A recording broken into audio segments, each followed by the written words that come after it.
안녕하세요. 저는 인천 동지방 빛된교회에서 목회하고 있는 장주석 목사입니다.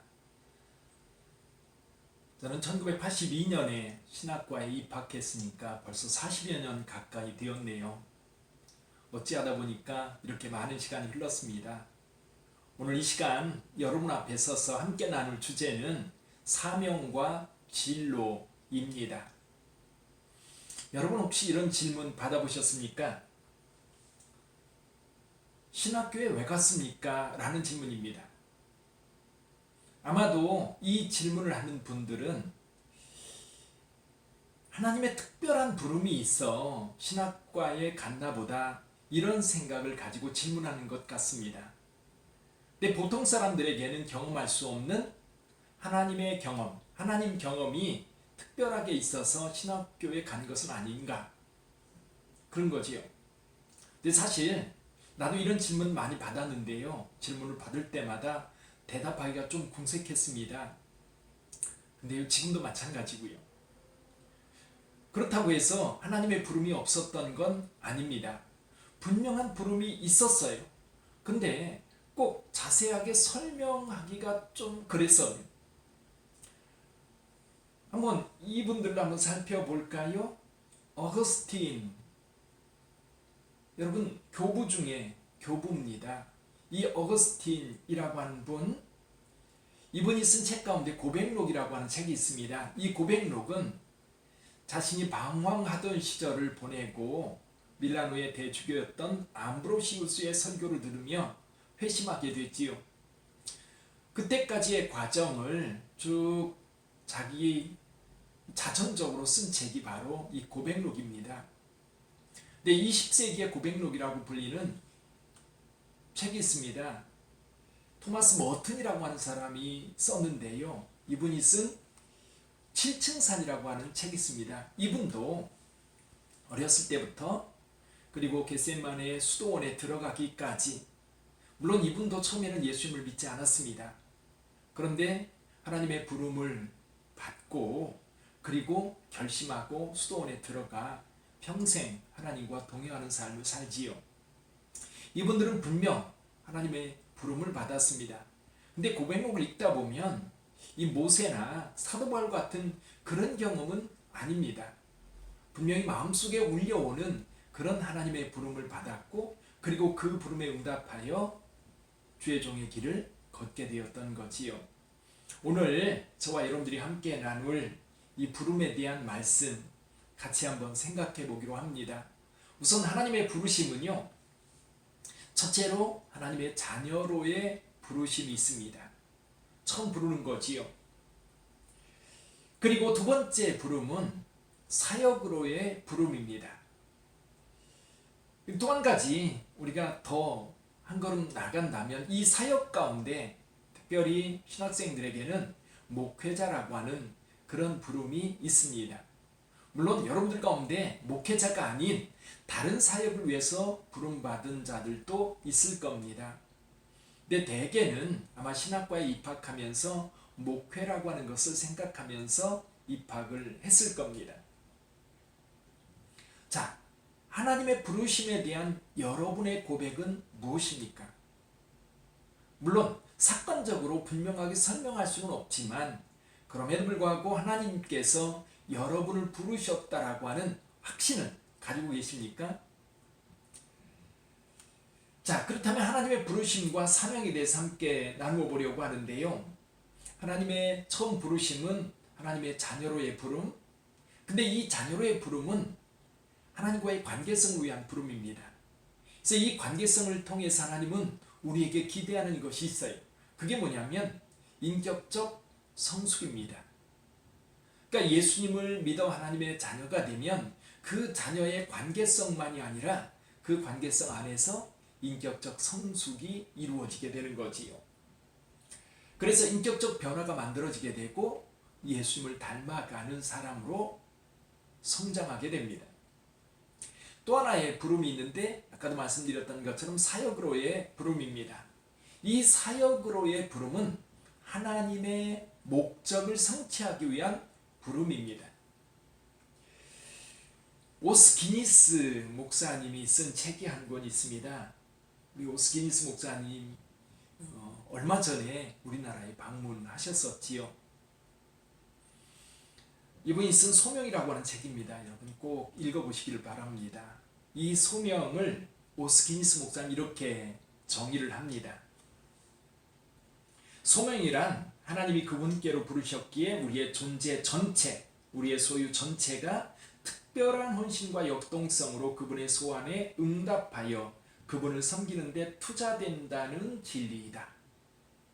근데 오스기니스 목사님 같은 경우는 이 소명을 사명과 함께 묶어서 이해를 하고 있는 것 같습니다. 물론 세밀하게 분류한다면 하나님의 부름과 또 하나님께서 맡겨주신 사명을 구분할 수도 있겠지만 오스기니스 목사님처럼 그 부름 속에는 하나님의 사명도 포함되어 있다고 보는 거죠. 자, 하나님께서 여러분들을 불렀습니다. 그리고 여러분들에게 무엇인가 맡겨주셨습니다. 그래서 오늘 그 한 예로 모세를 살펴보려고 합니다. 자, 모세의 경우 출애굽기 3장에 기록되어 있는데요. 하나님께서 먼저 하나님의 필요성을 말씀하십니다. 한번 볼까요? 여호와께서 이르시되 내가 애굽에 있는 내 백성의 고통을 분명히 보고 그들의 감독자로 말미암아 부르짖음을 듣고 그 근심을 알고. 하나님께서 지금 애굽에서 노예 생활하고 있는 하나님의 백성들, 특히 아브라함과 이삭과 야곱의 자손들, 그들을 기억하고 계십니다. 그리고 하나님께서 그들의 고통을 들으시고 계획을 세우셔요. 이게 하나님의 계획인데 어떤 것입니까? 한번 볼까요? 내가 내려가서 그들 애굽인들의 손에서 건져내고 그들을 그 땅에서 인도하여 아름답고 광대한 땅, 젖과 꿀이 흐르는 땅, 곧 가나안 족속, 헷 족속, 아모리 족속, 브리스 족속, 히위 족속, 여부스 족속의 지방에 데려가려 하노라. 이 말씀 보면요, 내가 내려가서 그들을 그 땅에서 인도하여 내서 어디로 갑니까? 젖과 꿀이 흐르는 가나안 땅으로 데려가려 하노라. 이것이 하나님께서 계획하신 계획입니다. 근데 이 하나님의 계획이 하나님께서 직접 내려오셔서 행하는 것이 아닙니다. 이 일을 위해서 누구를 불렀어요? 모세를 불렀습니다. 자, 하나님께서 모세를 불러 이 하나님의 일을 위임하십니다. 3장 10절을 보시죠. 이제 내가 너를 바로에게 보내어 너에게 내 백성 이스라엘 자손을 애굽에서 인도하여 내게 하리라. 분명히 앞부분에서 하나님께서는 내가 내려가서 이스라엘 백성들을 인도하여 내어 젖과 꿀이 흐르는 가나안 땅으로 들어가게 하겠다라고 말씀하셨어요. 근데 오늘 이 말씀에 보니까 하나님께서는 그 일을 누구한테 맡겨요? 모세에게 맡깁니다. 모세는 이 사명을 가지고 애굽에 내려가지요. 근데 모세에게 굉장히 중요한 두 가지가 주어집니다. 하나는 처음에 모세가 하나님께서 이 위임한 사명에 대하여 거부를 합니다. 나중에 끝까지 거부할 때 모세가 이렇게 거부를 하지요. 나는 말을 못하는 사람입니다. 그때 하나님께서 화를 내시면서 내 형 아론이 있지 않느냐, 그러면서 모세의 단점을 주변 사람들을 통해서 보완해 주십니다. 또 한 가지는 하나님의 능력의 지팡이를 들려줍니다. 그래서 모세는 그 능력의 지팡이를 들고 아론을 만나 바로에게 가게 되지요. 하나님의 사명은요, 하나님께서 그 사명을 성취할 수 있도록 모든 조건을 갖추어 주십니다. 두려워할 일은 아니지요. 자, 그렇다면 누가 사명을 받습니까? 어떤 사명이 있다 할 때에 그 사명을 위해서 누구를 사용하실까요? 지금 하나님께서 모세를 불렀습니다. 그러면 모세에게 있는 특별한 어떤 것이 있을 거예요. 그게 뭘까요? 저는 그것은 바로 경험이라고 생각합니다. 이 모세의 경우를 보면 모세는 두 가지가 이미 갖추어져 있었어요. 첫 번째는요, 애굽의 노예 생활하는 사람들에 대한 안타까움, 또 그들을 향한 간절한 마음입니다. 40년 전에 무슨 일이 있었지요? 40년 전에 이 감독자들에게, 애굽의 감독자들에게 고통당하는 히브리인들을 보고 너무 가슴이 아파 이 감독자들을 쳐 죽이는 사건이 있었습니다. 모세는 이 히브리인들의 고통을 알고 그 고통에서 어떻게 하면 벗어나게 할 수 있을까를 생각했던 거지요. 그 마음이 누구 마음이에요? 하나님의 마음입니다. 하나님께서 이 역사 속에 개입할 필요성, 그건 바로 애굽에서 고통스럽게 노예 생활하고 있는 하나님의 백성들을 이끌어내는 것이었지요. 자, 모세의 첫 번째 경험은 애굽에 있는 노예들을 직접 경험했고 받고 느꼈던 감정들이 있었던 겁니다. 모세의 두 번째 경험은 이 양떼와 함께 광야에서 생활했다는 겁니다. 나중에 모세가 이스라엘 백성들을 이끌고 광야로 나올 텐데 이 40년 동안 양떼를 몰고 광야를 경험했던 이 경험이 이스라엘 백성들을 이끌고 광야를 지날 때 아마 굉장한 도움이 되었을 겁니다. 하나님께서 모세를 부른 이유는 그런 거지요. 애굽에 노예 생활하고 있는 그 백성들에 대한 안타까움, 이것이 하나님의 마음이었는데 그 마음이 있었고 또 실제로 광야 생활을 통해서 이스라엘 백성들을 이끌 수 있는 충분한 경험을 갖추고 있었다는 겁니다. 또 한 사람 예를 들어 볼까요? 사도 바울의 경우입니다. 사실 바울 같은 경우는 율법 학자로서 철저하게 율법에 대해서 훈련받은 사람입니다. 그런 사도 바울이 예수님의 부름을 받습니다. 그런데 사도 바울이 예수님의 부름을 받을 때에 한순간 바뀌었을까요? 제 생각에는 아마도 기독교인들을 박해하면서 상당히 많은 고민과 갈등을 했을 거로 봅니다. 그러면서 이 구약 성경에 기록되어 있는 내용들과 예수 그리스도 그리고 율법에 대한 지금까지 경험했던 것들과 예수님을 통해서 보는 시각으로 재해석할 수 있는 능력이 있었던 거지요. 율법에 대한 철저한 훈련이 결국 율법을 기독교적으로 해석하는 결정적 계기가 될 수 있었던 겁니다. 만약에 율법에 대하여 철저하게 훈련되지 않았다면 아마도 기독교적으로 율법을 해석해내기 어려웠을 겁니다. 한 사람 더 소개해 볼까요? 교도소 선교회를 세워서 전 세계 교도소 수감자들을 도왔던 찰스 콜슨이라고 하는 사람의 이야기입니다. 찰스 콜슨은 브라운대 출신입니다. 변호사가 되어서 나중에 이 닉슨 대통령 시절에 백악관 특별보좌관으로 일했던 사람입니다. 근데 이 사람이요, 워터게이트 사건으로 인하여 감옥에 들어가게 됩니다. 생각해 보세요.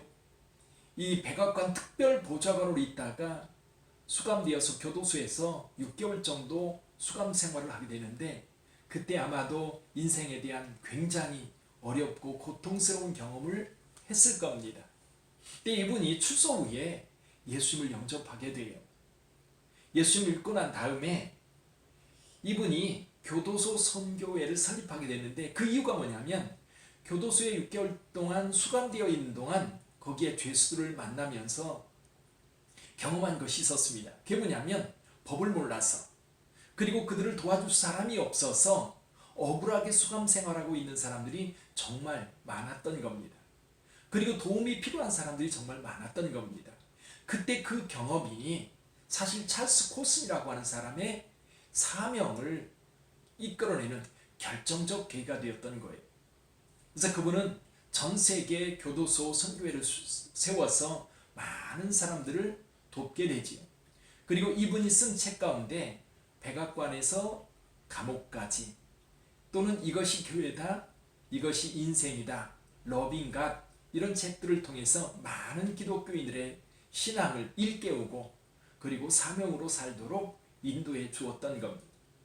그래서 이분은 이 기독교계의 노벨상이라고 하는 템플턴 상을 받은 분이기도 합니다.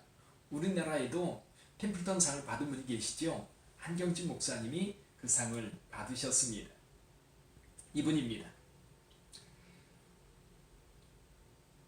우리의 경험이 우리의 사명으로 이어지고 또 한 경우가 있는데, 이런 경우는 우리가 가지고 있는 달란트입니다. 재능이지요. 우리가 어떤 특별한 재능을 가지고 있다면 하나님께서 우리에게 그 특별한 재능을 사용할 수 있는 사명으로 우리를 이끕니다. 예를 들면 정치가 윌버포스나 링컨 같은 경우가 있지요. 윌버포스라고 하는 사람은 일찍이 정치가로서 두각을 나타냈던 사람입니다. 근데 이분이 예수님을 믿고 은혜를 받았어요. 그래서 갈등하게 됩니다. 정치가의 길을 갈 것인가? 아니면 복음을 전하는 사역자로 갈 것인가? 그때 나 같은 죄인 살리신 그 은혜 놀라워를 작사한 존 뉴턴 목사님에게 이 고민을 이야기합니다. 그때 존 뉴턴 목사님이 윌버포스에게 이렇게 조언을 했다고 합니다. 당신은 정치가로서의 달란트가 있으니 그곳으로 가서 하나님의 일을 하십시오. 그래서 윌버포스는 영국에서 노예 해방 운동을 위해서 평생을 바칩니다. 결국 윌버포스의 노력에 의해서 영국에서는 전쟁 없이 노예 해방 운동을 성취할 수 있었던 겁니다. 링컨이 미국에서 남북전쟁을 통해 노예 해방을 이루었다고 한다면 이 윌버포스는 정치력을 가지고 노예 해방을 성취했던 사람이지. 또 훈련이 사명으로 이어지기도 합니다. 예를 들면 성경에 요셉이라고 하는 인물이 있지요. 요셉은 그저 아버지에게 사랑받은 아들로 곱게만 자랐던 그런 아들입니다. 근데 형들이 미워서 그를 애굽의 노예로 팔았지요. 처음에는 보디발이라고 하는 사람의 집에서 노예 생활을 시작했는데 보디발이 보니까 똑똑해요. 그리고 굉장히 순종적입니다. 그래서 집안일을 맡기 시작했는데 곧잘해요. 그래서 집안 모든 일을 맡기는 가정 총무로의 역할을 하게 됩니다.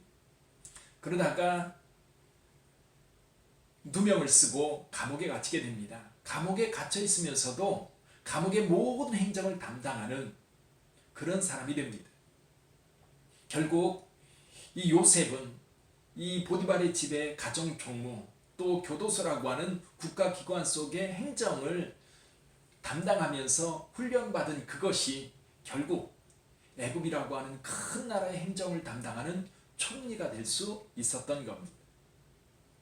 자, 우리의 경험, 아마 여러분들이 20대라고 하면 20대까지 경험하고 배웠던 것이 있을 겁니다.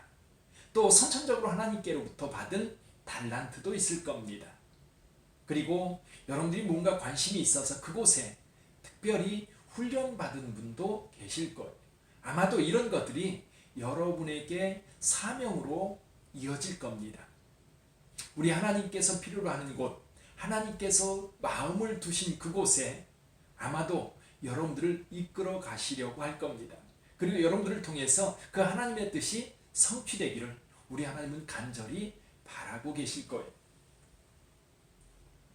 자, 사명 완수를 위해서 우리에게 훈련 과정이 필요하지요. 첫째는요, 사명을 확인해야 됩니다. 처음에 왜 신학교에 갔습니까? 라는 질문을 했었지요. 사실 이 질문에 대하여 우리는 명확하게 답을 할 수 있어야 합니다. 그러니까 그 부름이 불분명하든 어떤 경험적으로 확실하든, 그러나 지금 내가 이 길에 들어섰다면 왜 내가 여기 와 있는지, 하나님께서 왜 나를 불렀는지 그 부분을 가지고 우리는 씨름하고 고민하면서 답을 찾아야 됩니다. 사실 이거 신학교 다니면서 분명하게 해야 될 부분이죠. 아니, 처음부터 이 사명을 분명하게 깨닫고 들어왔다면 그렇게 큰 문제는 되지 않을 겁니다. 그러나 만약에 그것이 불분명하다면 여러분 고민해서라도, 그리고 갈등하면서 찾으시기를 바랍니다. 또 한 가지는 사명을 위해 필요한 것이 무엇인지 꼭 확인하고 그를 준비하는 거예요.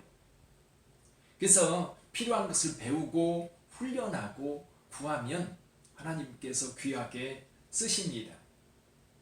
자, 솔로몬 한번 볼까요? 솔로몬 하면 여러분 떠오르는 생각이 뭡니까?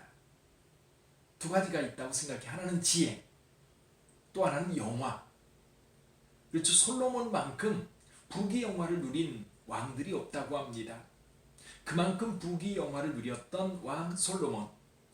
그런데 이 솔로몬에게 있었던 특별한 재능이 뭐였느냐면 지혜였습니다.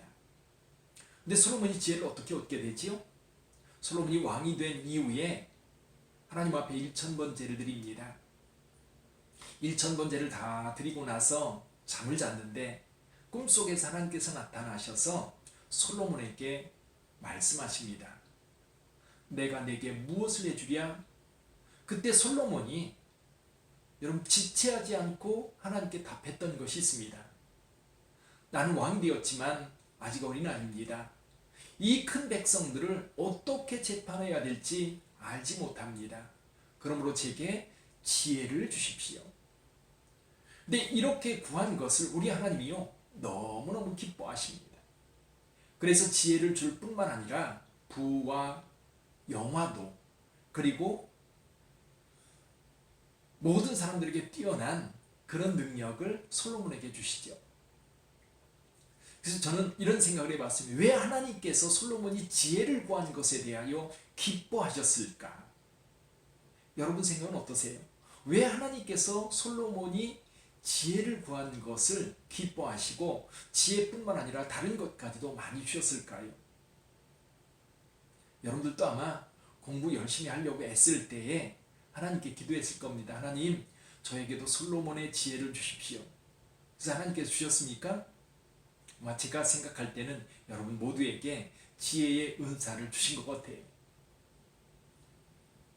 왜 하나님께서 솔로몬이 구한 지혜, 그것을 기뻐하셨을까? 제 생각은 이겁니다. 왕으로서의 사명을 감당하려 할 때 필요한 것이 지혜다. 이미 솔로몬 왕이 되었습니다. 이 왕은 하나님께서 맡겨주신 사명이라고 봤던 겁니다. 하나님의 백성들을 왕으로 다스리는 그 사명을 솔로몬이 깨닫고 이 사명을 어떻게 하면 잘 감당할 수 있을까 고민했던 거예요. 고민을 하다가 정말 필요한 게 뭔지 알았던 겁니다. 솔로몬은 그게 지혜라고 봤던 거지요. 자, 여러분들에게 묻습니다. 여러분들이 사명을 감당하려 할 때에 여러분들에게 꼭 필요한 능력은 무엇입니까? 아마 혹시 오늘 밤 우리 하나님께서 여러분들에게 나타나셔서 내가 내게 무엇을 해주랴 물으실지 몰라요. 그때요 더듬거리지 말고 분명하게 답을 할 수 있도록 준비해 놓으시기 바랍니다. 그러면 하나님께서 주실 거예요. 아멘. 꼭 주실 겁니다. 사명을 알고 그리고 그 사명을 감당할 때 무엇이 필요한지 알았던 솔로몬, 하나님은 그걸 기뻐하셨던 겁니다.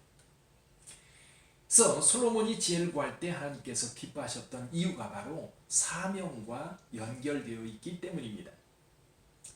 저의 경험을 잠깐 나누려고 합니다. 저는 신학교 갈 때 고등학교 3학년 때 신학교에 가기로 결심을 했습니다. 제가 처음 하나님의 부름을 받았던 것은 중학교 3학년 때였는데 그때 이제 몸이 아파서 학교를 쉴 수밖에 없는 상황이었습니다. 근데 그 전에 이 토마스 머튼이나 어거스틴을 생각해 보면 하나님께서 저를 여러 차례 불렀던 경험이 있었던 것 같아요. 근데 그게 뭔지 잘 몰라서 머뭇거리고 있었는데 중3 때 이제 학교를 휴학하고 집에서 쉬는 동안 제 친구 하나가 제게 편지를 보냈어요. 그 친구가 목사님, 감리교 목사님 아들이었는데 너도 예수 믿었으면 좋겠다. 이 편지 제일 끝에 한 줄을 써놓은 거예요. 그러지 않아도 교회 가고 싶은 마음이 있었는데 아무도 나에게 교회 가자고 권하는 사람이 없었거든요. 제가 그것을 마음에 두었다가 어느 정도 몸이 회복된 다음에 우리 동네 교회 다니는 친구를 불렀어요.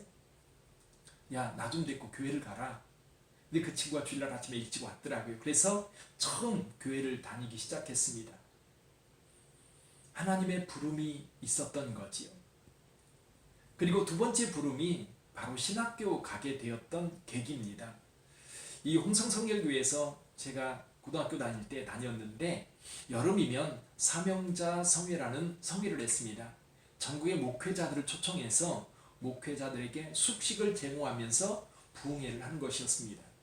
그래서 고등학교 다니던 저희들은 그저 여름방학 때니까 교회 가서 그 봉사를 하루 종일 교회에서 자면서 했습니다. 새벽기도, 오전 예배, 저녁 예배에 참여하면서 제가 은혜를 많이 받았어요. 그때 내 마음에 표현할 수 없는 어떤 하나님의 부름이 있었던 것을 느꼈어요. 그래서 신학교 가기로 결심하고 목사님께 말씀드렸더니 목사님께서 적극적으로 보내주셨어요. 그래서 서울신학대학에 입학하게 되었던 겁니다. 자, 서울신학대학에 다니는데요. 1학년 때는 정말 아무것도 모르고 학교를 다녔습니다. 그리고 1학년 마치고 군대 갔지요. 군대 가서 제대하고 왔는데 공부가 너무 어려운 겁니다. 저는 원래 이과생이었습니다. 수학과 물리, 화학 이런 게 재미있었던. 그런데요, 신학교 1학년 때 사회학 개론을 배우는데 사회학 개론 교수님이 첫 시간에 이렇게 얘기를 하더라고요. 사회학의 종류는 사회학자만큼 있다. 이런 얘기를 하는 게 지금도 머릿속에 생생한데, 아니 그럼 사회학의 종류가 그렇게 많으면 뭘 배워야 되나 감이 안 잡혔던 거예요. 예를 들면 화학, 그러면 화학은 주기율표를 외우면 되거든요. 그걸 알면 화학 공식들이 거기에 딱딱 맞아 들어가서 이 화학 반응들이 나타납니다. 근데 사회학이나 이 인문학은 그런 게 아니더라고요. 너무 힘들었습니다. 그래서 복학하고 나서 친구들하고 공부한 게 있어요. 철학입니다. 그리고 철학 친구들끼리 모여서 아침에 1시간씩 스터디하고 또 영어도 좀 공부하고, 그리고 공부하면서 느낀 것이 뭐냐면 역사라고 하는 것도 모르니까 참 답답하더라고요. 역사와 관련된 과목을 다 듣기 시작했습니다. 근데 정말 제가 관심을 기울였던 것은 성서신학입니다. 성경을 배우는 것이 그렇게 행복하고요. 그렇게 좋았어요. 4학년 마칠 때쯤 이 성서신학을 공부하는 일이 너무 재밌는데, 사실 대학교 4학년 마치면서 배운 게 정말 없는 것 같은 느낌이었어요. 그래서 하나님 앞에 기도했습니다. 하나님, 저 대학원 꼭 보내주세요. 지금은 신대원이 이제 보편화되어서 누구나 신대원을 나와야 목회자가 될 수 있는데 그때는 그렇지 않았거든요.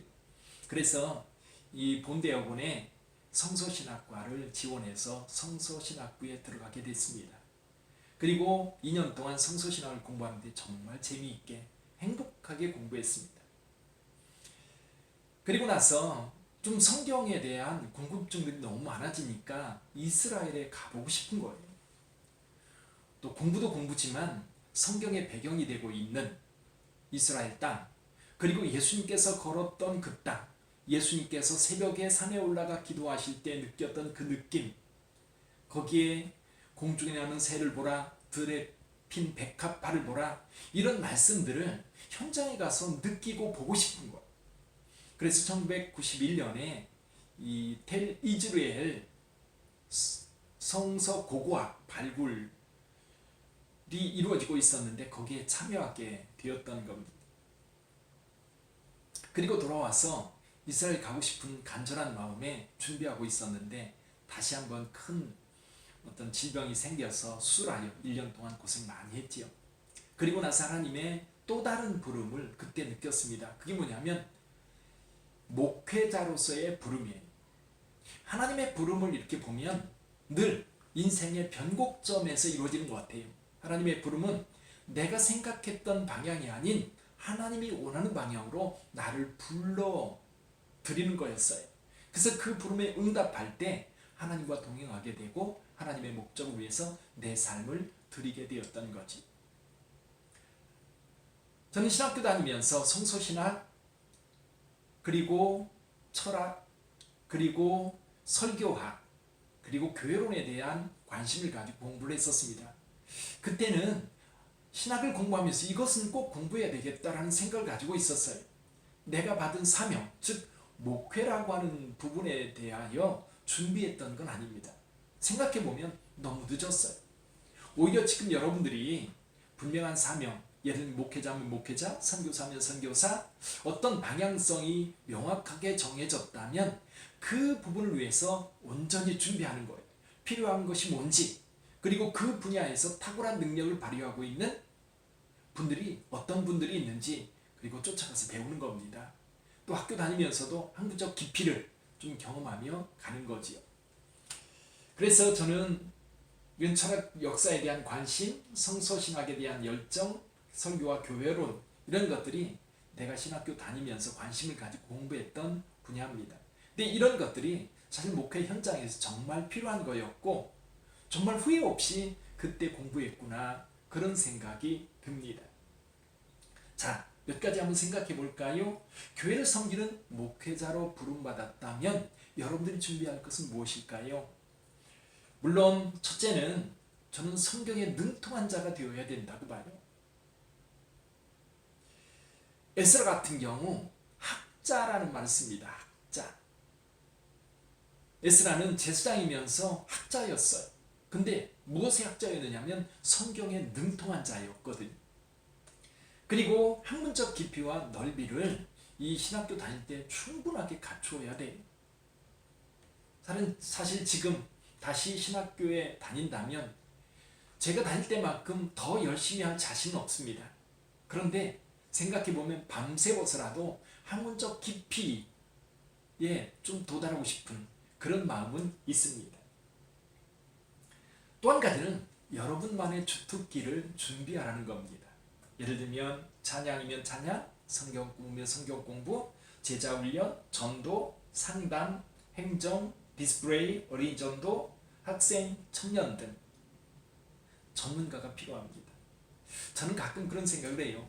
우리나라 목회 현실이 좀 맞지 않는 부분이 있는데 저 자신은 서브 목회가 훨씬 더 어울린다고 생각을 합니다. 단임 목회에는요, 리더십이 좀 있어야 돼요. 여러분들이 단임 목회를 꿈꾼다면 리더십 훈련을 좀 받는 것이 필요하리라고 봅니다. 그러면 리더십이 탁월한 분들이 단임 목회자가 되고, 그리고 목회의 전문 분야는 여러분들이 가지고 있는 전문성을 가지고 교회를 섬기면 참 좋을 텐데 사실 요즘 교회 현실은, 한국 교회 현실은 그렇지가 못합니다.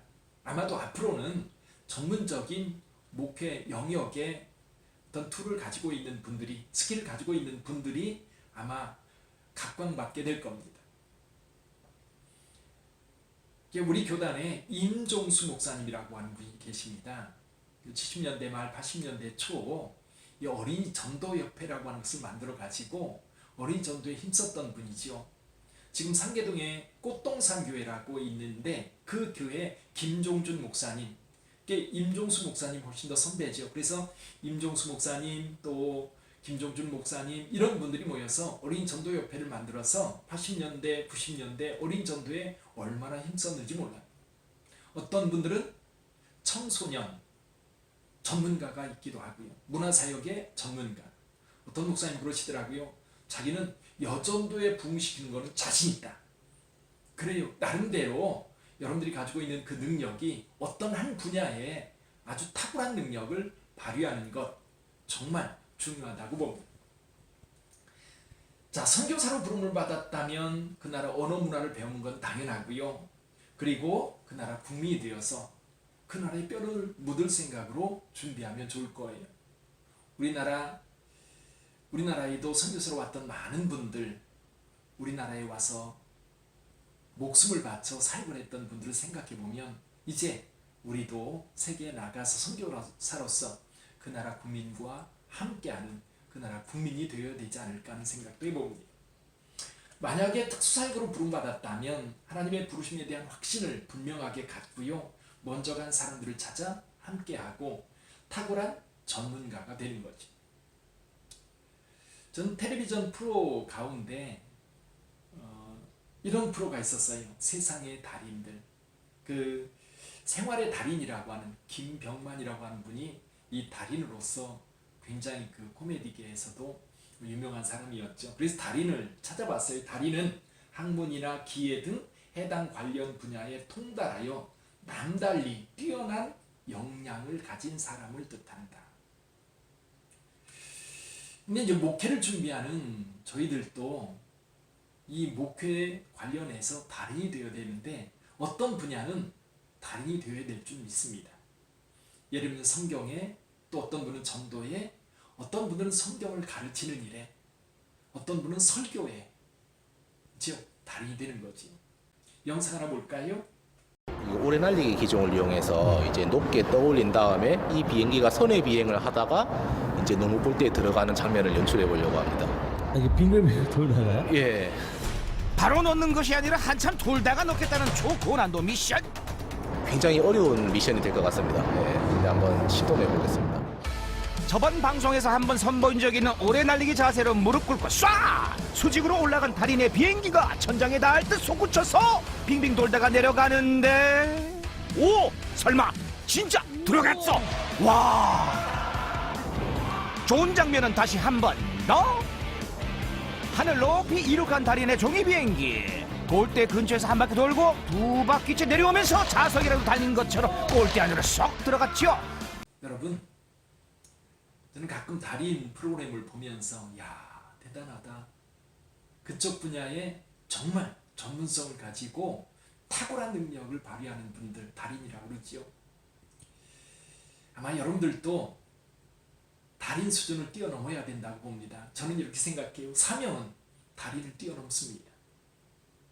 사명은 여러분들 이 세상에서 단련해서 훈련해서 무엇인가 큰 성취를 이루는데요. 여기 종이 날리게 하는 분 한번 생각해 보세요. 여러분 한번 날려보세요. 이게 쉬울까? 근데 이 비행기가 선회에서 농구골대에 정확하게 들어갈 때까지 이 사람은 얼마나 많이 이 연습을 했을까요? 우리는 그보다도 더 사명을 받은 자이기 때문에 하나님 앞에 헌신하고 그리고 하나님 앞에 하나님을 섬기는 일에 도통해야 될 줄 믿습니다. 그러기 위해서 저와 여러분들이 훈련하고 그리고 배우고 그리고 기도하는 겁니다. 결론을 생각해 봅니다. 저는 여러분들에게 이 말씀 드리고 싶어요. 여러분이 학부에 다니면서 분명하게 여러분의 사명을 확인하는 겁니다. 그리고 내가 하나님 앞에 이 분야에 부름을 받았구나. 이것을 위해서 내가 부름 받았구나. 이런 확신입니다. 그래서 그 사명 붙잡고 내 평생 그 길을 가는 겁니다. 또 한 가지는 사명을 위해 배우고 훈련하라는 겁니다. 배우고 훈련하는 거. 사명을 위해서. 신학교는요, 돈벌이를 위해서 오는 곳이 아닙니다. 제가 어떤 분에게 이런 얘기를 들었습니다. 요즘에 신학생들이 교육전도사로 교회에 가지 않는데요. 왜 그러냐 물어봤더니 알바하면 돈을 더 받는데요. 저는 그 소리를 듣고 충격받았습니다. 교회를 가서 섬기는 것이 돈 적게 받아서 섬길 수 없다고 한다면 그건 사명자의 길이 아닙니다. 오히려 하나님의 나라를 위해서 내 자신을 온전히 던져 그 가치를 위해서 살아갈 때 정말 행복한 겁니다. 돈의 가치를 훨씬 더 뛰어넘는 거지. 세 번째는요, 진로는 하나님께서 열어주십니다. 내가 사명을 분명히 알고 그 사명을 감당하기 위해서 준비가 되면 길은 하나님께서 열어주십니다.